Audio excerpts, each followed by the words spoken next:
সবাইকে সাংবাদিক ভাইদের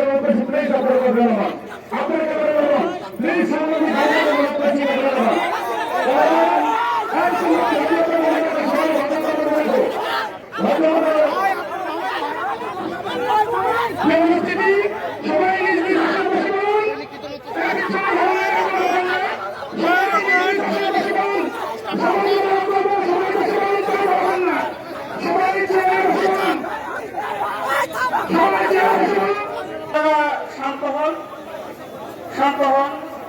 পরিবেশটা নষ্ট হয়ে গেলে সিঙ্গার আপমর জনতা আমরা যারা এখানে জোটে আছি সবারই জন্য মহাসাস